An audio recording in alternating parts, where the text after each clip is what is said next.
Thank you so much for staying with us. Now, in recent years, the term halal economy has moved beyond the confines of faith to become a global economic force. Yet, many people still misunderstand what it truly represents. And so this morning, we're going to be looking at halal economy, separating the facts from fallacies. Joining us via Zoom this morning, we have Rukayat Dindi. She's a legal practitioner. Good morning, and thank you for joining us. Hello, good morning. How are you? I'm fine, thank you. To begin with, tell us about this halal economy. What does it mean? What does it entail? Thank you so much, Signatures Television, for having me. Basically,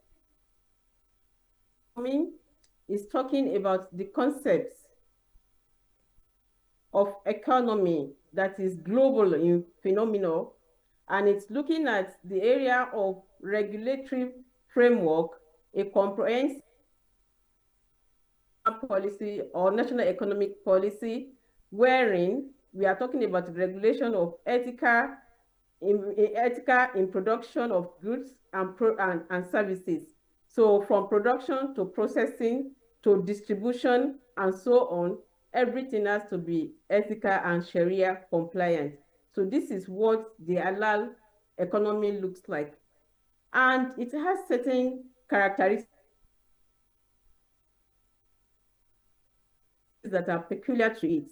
When you talk about halal economy, just a symbol or a label marked on consumables.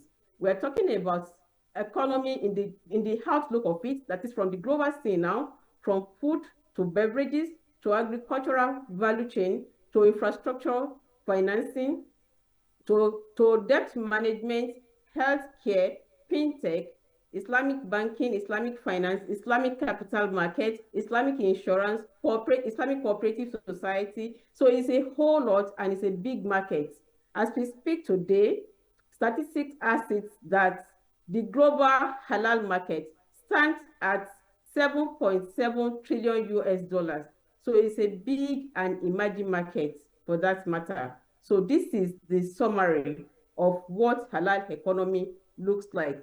So it's not just about the food or the label that we see alone. So it has really metamorphosed into other aspects and other key areas of life, from construction to real estate to healthcare, education, project financing, and so on and so forth. So it's all encompassing, but it's based on certain peculiar characteristics, unique characteristics. Okay, thank you for that summary. Now, what would you say is the key principles or values that differentiate a halal economy from a conventional economy? Very brilliant question. The key values for halal economy has to do with sharing of risk, because there is this maxim that I've personally developed that under halal economy, there is no riskless profit. So you share both the risk and then the reward. It flows together as one of the key features of halal economy. Number two, Sharia compliance. Like your earning, your spending, your investment must be Sharia compliant. This is another key hallmark characteristics of halal economy. The third one is avoidance of riba.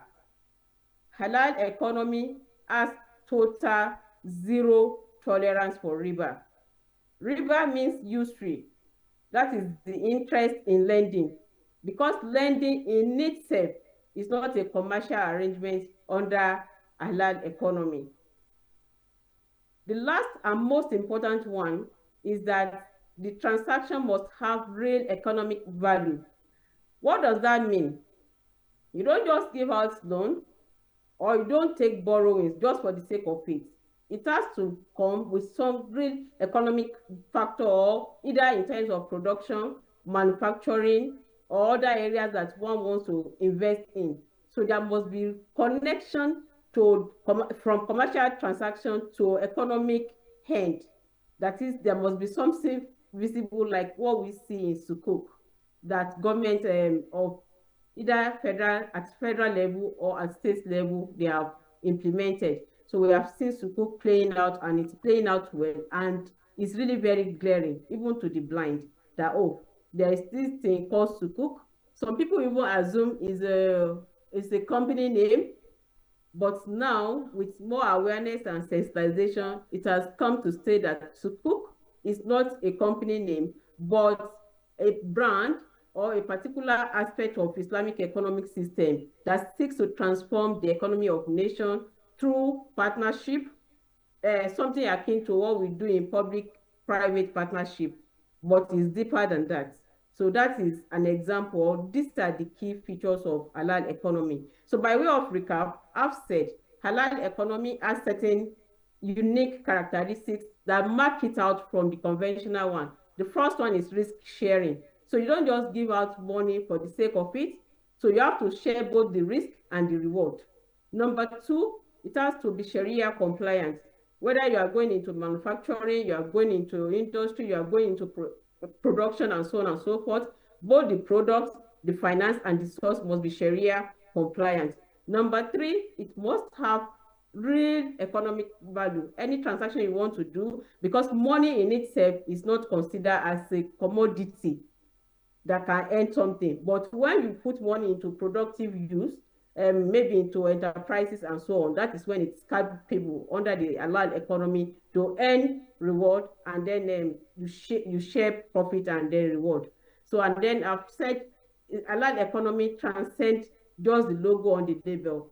It goes through a whole lot of, it has transcended that logo to Islamic finance, Islamic banking, Islamic insurance, and recently, by way of addition, the federal government has equally opened a window under the Pension Fund Administration. So most of the PFAs now, they have halal Islamic window of investment for their teaming clients. So these are the key features of halal economy that mark it out from the conventional system that we run. Now, I'd like to ask, because most people are not particularly familiar with this form, this economy per se. Where does this halal economy primarily operate? Does it run side by side with conventional economies, and is it strictly for Muslims? Because there is also this conception about who uses these economies and does all this Islamic banking and all these things that are in line with Islam and Sharia laws. So can you expand on that? Okay, thank you for bringing up these questions. Islamic economy has evolved for over 1,500 years back. And Islamic financial system, Islamic banking, Islamic insurance, Islamic capital market, they are all the derivatives of halal economy from Islamic economic system. So we have seen this play in Nigeria for the past maybe 20 or 23 years of research in this halal industry. It has proven that the alternative is what people always want, because there is nothing that is as permanent in life as change itself. So we have seen this one in area of healthcare, people seeking alternative medicine. It doesn't matter whether you are a Muslim, you are a Christian, you are of diverse background, or you are an atheist. So what matters is, at the time that one needs healthcare, you are looking at, oh, this orthodox is really not working. So what are the alternatives? So we are hearing something like alternative therapies. That is for medical line. For law, where I belong, we have seen people asking for alternative. Oh, when we go to court, there is delay in adjudication, then the jargon is too much, the cost is too outrageous, or it's not even just commercial friendly. For that reason, some people came up with idea of alternative dispute resolution, which has gained widespread acceptance as I speak today. So the list goes on and on and on. Now let me bring it back to the issue of alternative financing, which is what all this halal economy is about. Because we have played along the line with capitalism, capitalist system, that's capitalism. It has not served us. The last time I had an engagement on this channel, we looked into the aspect of high profile of debt in Nigeria and then the impact on women and the vulnerable group. Just yesterday on my platform, Pioneer Law Hub, we had another robust section around around the issue of infrastructural decadence, high rate of poverty and employment in Nigeria, exploring the new frontier. So all this one is, they are pointers to the fact that what we have at present is no longer serving us. Therefore, there is need for this quest for alternative. Let us explore the third force, which is now the halal economy that we are talking about. Now let me still bring it down again, because when the idea of Islamic banking came up about 22, 23 years ago, there are resistance that this is Islamization agenda, this is sectarianism, this is that. So there are agitation and resistance from people of different faiths who are not so informed, because it's not all non-Muslims that are against this idea. Some of them, they accepted it immediately. Majority are getting agitated. But with awareness now, I've seen that not only the non-Muslims are investors or depositors in some of these Islamic banks, seeming majority of their numbers are being employed now as we speak as staff and employees of these banks. So I'm speaking from facts, I'm speaking from experience. Even if I cannot tell the exact figures, I've entered Taj Bank, which is one of my bank, and it's ethical bank.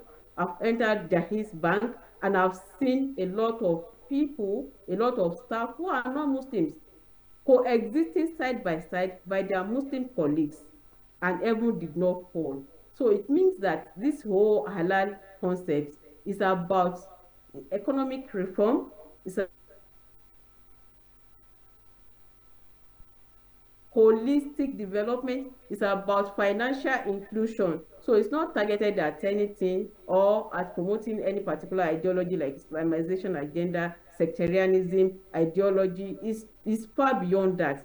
Because interestingly now, countries like Thailand, United States of America, Australia, Brazil, Thailand, Turkey, and Malaysia, they are leading the global role in this trending and emerging third economic force, halal economy. So Nigeria cannot afford to take a back seat. So we have seen this one in area of Islamic banking, as I've said earlier on, from pension fund administrator through the PENCOM, Nigeria Pension Commission. There is window for anyone that wants to do ethical investment in halal related investment. So there is window for it, for people to drop their investment, to open that account from their pension fund administrator. Then they say, oh, we want our own to be regulated by halal, because it's all about way of life. It's all about economic reform. It's all about financial inclusion. It's all about holistic development. So this concept is gaining ground even in advanced nations, and some of the emerging nations, they are embracing it day in, day out. Thank you. Now, when you were speaking, you talked about the global market when you started speaking to us. Now, with the global market valued at over $2 trillion, now, how can Nigeria actually compete with countries, and how can we actually benefit from this halal economy? Yes, Nigeria is at strategic position by taking that leading role, by doing this launch of halal economy. When you do it, the opportunities are really waiting for people to tap into them, especially when you go there as an economy. Nigeria is recognized globally. So whether under halal economy or under the capitalism system that we practice now and then, so when the government speak with that united voice, so it echoes all over. So Nigeria can tap from these available resources, which is not even 2 point something billion that you put it. but 7.7 trillion US dollars, and it's still growing, because the estimate from before now was that by year 2025, the halal industry will have grown up to 6.5 trillion US dollars. But that has really surpassed the expectation. So now let me even narrow it down to our own homegrown sukuk. In sukuk now, from the statistics, since 2001 or thereabout, when sukuk was introduced, it has witnessed tremendous acceptance. Like any time that government calls for sukuk and then the offer is there, it is always oversubscribed. From the last statistic that I saw, I think this last sukuk was oversubscribed to the tune of 735 or so percent, meaning that we have a lot of idle funds that people are just looking for ethical way to commit them, maybe because of their faith or their belief. They don't want to do the conventional, or because of trust issues, lack of transparency, lack of accountability. All these problems bedeviling the conventional economic approach has made a lot of people to withdraw. So now for us to tap from these available resources, which are deeply concentrated and scattered sometimes in the hands of individuals, in some corporations too. So let us explore halal option and see what it has to offer. But the truth is that the funds are there. People are looking for ethical way to do the co-financing, either in form of a public-private partnership, in form of this sukuk that we are talking about, in form of sovereign sukuk, and so on and so forth. So they can come in, invest their money, and then be guarantee of, and then share both the risk and the profits at the end of the day. So this is what halal economy is saying. And from the trajectory now, we can see that at the onset, we talked about halal as just a label, a marked logo on our consumables, on our groceries, on our maybe cosmetics.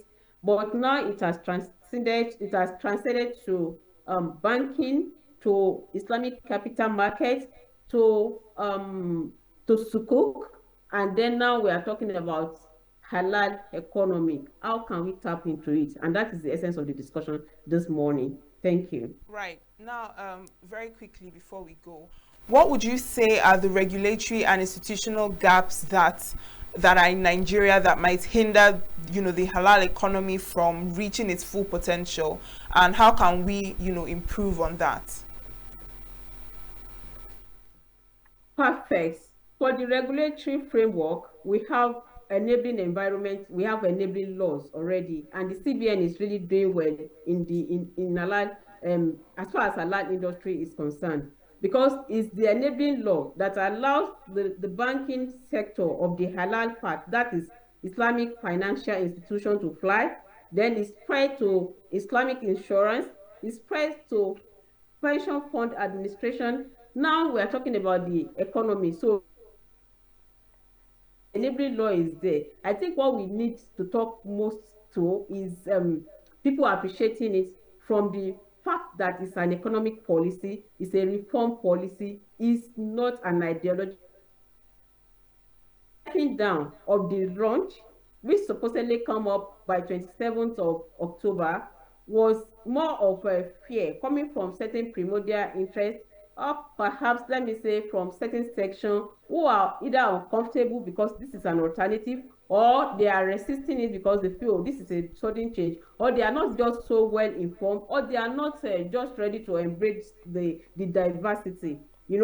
The legal framework in Nigeria, and then the ground law, which is the Constitution of Federal Republic of Nigeria, enable every citizen of this Nigeria to thrive even under our secularism. Because when you are saying, oh, this is a secular state, it means you and I can coexist with us, complementing each other and collaborating with each other to see how we can make the economy, or how we can make the future going forward. However, when we become so suspicious, or we allow certain interests to override national interest and national policy, then we see this kind of sudden cancellation. of the economy that's supposed to give us about $1 trillion, if not more, within the next couple of years. And then we have idle funds on the ground that people are just looking for the window. So we could have used this opportunity of launching the halal economy to welcome all these idle funds back into the economy and to ensure that they are into productive use. So for the legal framework, the constitution is there. It says everybody has the right to go into enterprises, to live, and then to let law around the economy of the nation, and then the regulations from CBN from time to time. But we need more of stakeholders engagement and sensitization going forward. So if we do more of advocacy and we appeal to our conscience that this is about our future, because Nigeria cannot just sit down and watch Thailand, Brazil, Australia, who are not even so blessed with the more Muslim population that we have in Nigeria, take the lead role and then take from the table of halal, and we watch them without taking anything. So, and then instead of leading the discussion or taking the global first step to ensure that Nigeria becomes the leading halal hub for Africa, so we may end up becoming like looking at South Africa, for instance, for a window. So this will not speak well for us. We have enabling law, but I believe from time to time and with more sensitization, some of the MDAs can just key into the existing law or see how they can incorporate this halal concept into whatever window that they have.